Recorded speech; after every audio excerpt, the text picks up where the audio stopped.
araw, ituturo ko sa inyo kung paano makakuha ng gourmet egg at iba pang rewards nang hindi ka masyadong napapagod. Ituturo ko sa iyo yung infinite method para sa tuwing may lulutuin hindi ka luto ng luto. At ito rin yung method na ginagamit ko ngayon para makakuha ng sandamakmak na egg at crate. Actually, dito sa loob ng private server na to, ito yung ginagawa namin. Pakita ko sa iyo.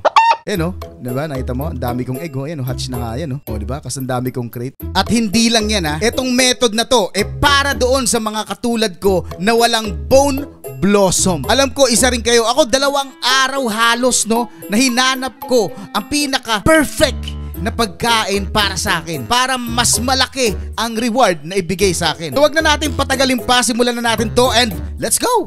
So dito, puntahan muna natin to. Ito si Crispy. Basahin muna natin kung sino si Crispy. I'm Crispy, the pig chef. Cook something up for me and use quality ingredients. If it's to my taste, I'll give you a nice reward. Nabi ni Crispy, kailangan mong gumamit ng quality ingredients. Sa totoo lang, ang dami namang may quality ingredients. Pero hindi lahat yun parehas ng bigay. Lalo na't nagkalat na rin to sa social media, no? Pero nung unang araw, ako, hindi ko talaga alam.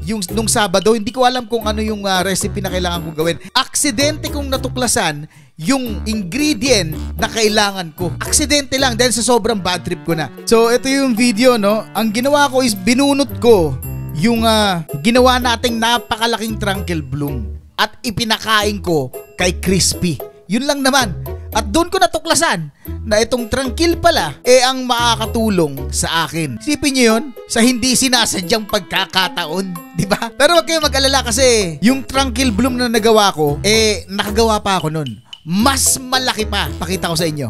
Bale, ito nga pala yung bago natin tranquil bloom. Ayan, tinalikod ko lang, no? Nakaharap yan sa likod. Pero makikita nyo naman kung gaano kalaki yan.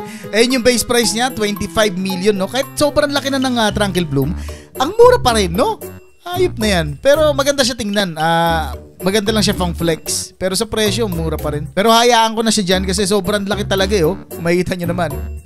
Pag nilapag ko yung paharap, isang buong mapa yan Mula doon sa dulo, no, sa may garden ko hanggang dito, ganyan siya kalaki. Hanggang dyan sa may gear. So isang buong mapa talaga siya. At makikita nyo tagos na tagos sa ilalim. Sheesh! Lupit talaga! So balik naman tayo sa pinag-uusapan natin. At dahil nga dun, nalaman ko na pag maganda ang uri ng prutas, no? Like prismatic, di ba? Legendary, transcendent, di ba? Mas maganda rin yung kalalabasan. Pero hindi rin ibig sabihin nun, puro ganun lang din ibibigay nyo yung magagandang yun. Kasi pag nagbigay naman kayo ng magagandang yun, sabihin natin puro prismatic, hindi rin siya tatama, no? Hindi rin siya magiging divine or prismatic. May tama talagang ingredients. Kaya nga doon ako tumagal. 2 days, Brad! 2 days! Hanggang sa natuklasan ko itong ingredients na to. So bago ko ipakita sa inyo yung ingredients, i-like nyo naman tong video na to at mag-subscribe ka naman. Grabe ka naman sa akin. Ang hirap kaya hanapin ang ingredients na to, no? Inisa-isa ko talaga. Pero kunin muna natin to. Kunin natin to. Uy. Yum, yum, yum.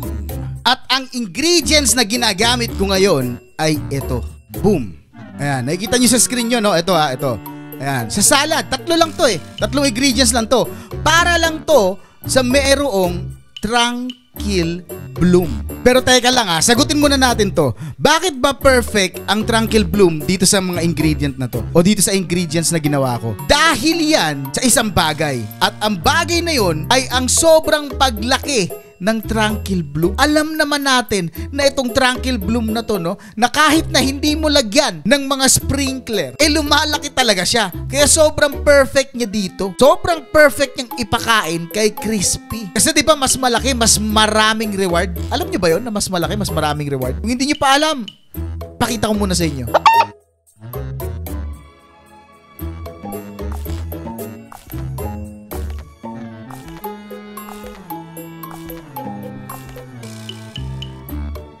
Okay? Kung may tranquil bloom ka, napakaswerte mo. Pero hindi ito aabot ng prismatic Divine lang to. Okay? Mamaya ipapaliwanag ko sa inyo kung bakit kahit divine, okay lang. Sa salad, meron tayong isang tomato. Tapos, sasamahan nyo ng 4 na tranquil bloom.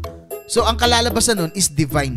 Okay? Dun sa salad yon. Sa pie naman, kailangan nyo ng isang pumpkin. 4 na tranquil bloom pa rin. And then, ang kalalabasan nun, divine pa rin. And then, sa cake, kailangan nyo ng banana. And then, 4 na tranquil bloom pa rin.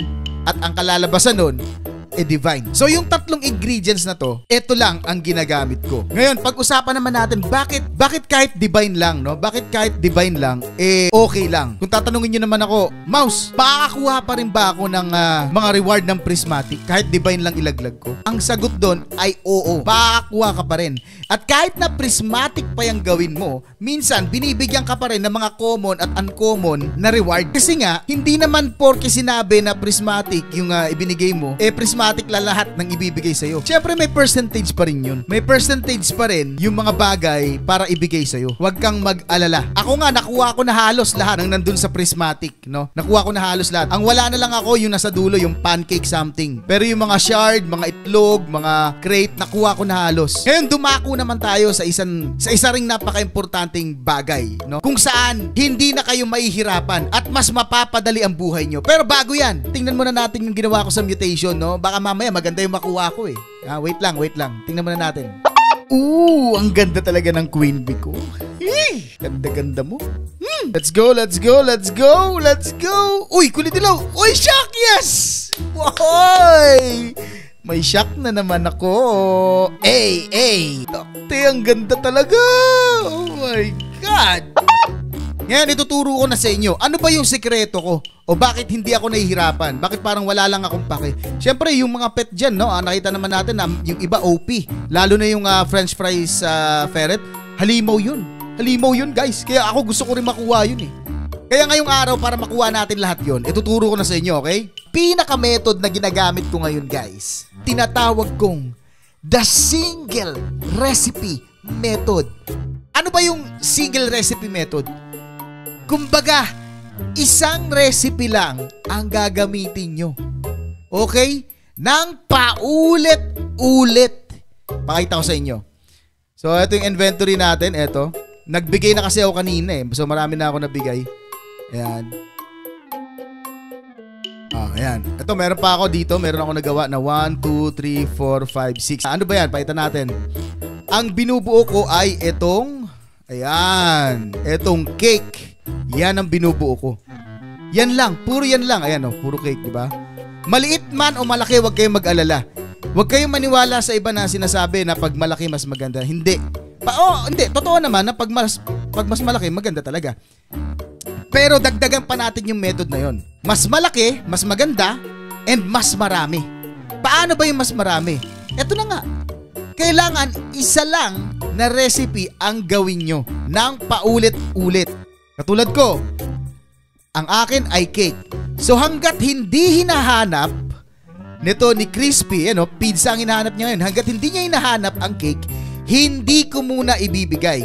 Pero hindi rin ibig sabihin nun na pag hinanap niya pizza, kailangan pizza lang ibigay. Hindi. Pwede kang magbigay. Ito, pakita natin. Ibigay natin yung pinakamaliit ko para lang sa demonstration for science.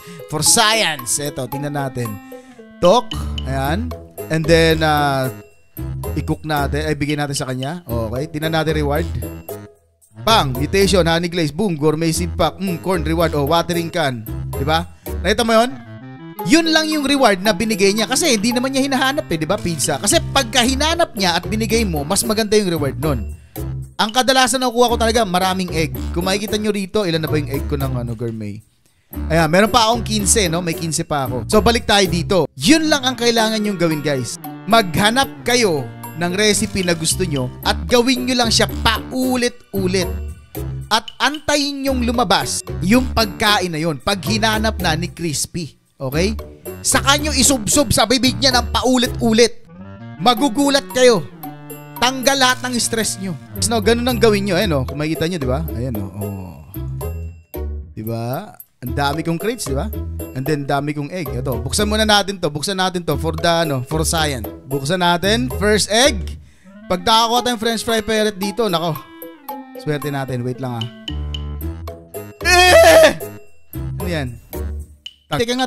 Labas ko muna yung mga pet dito. Labas ko yung ostrich. Sayang level eh. May mga ostrich tayo. Marami tayong ostrich kasi nakukuha lang natin yan. Sayang din kasi yan pagka para mag-level agad. Na ma-mutate natin agad. Okay, next. Ano kaya to? Putik na yan. French fries ferret. Uy! Ano to?